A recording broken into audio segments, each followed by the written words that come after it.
సముద్రమంత ప్రేమ ముత్యమంత మనసు ఎలాగ దాగి ఉంటుంది లోపల.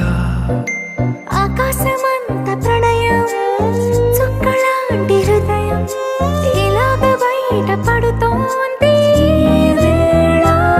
నడియడారిలాంటి ప్రాణం నడిమేఘానితో ప్రయాణం ఇక నా నుంచి నిన్ను నీ నుంచి నన్ను తెంచలేదు లోకం. జల జల జలపాతం నువ్వు సెల సెల సెల ఏరుని నేను సలసల నువ్వు తాకితే నన్ను పొంగే వరదైపోతాను.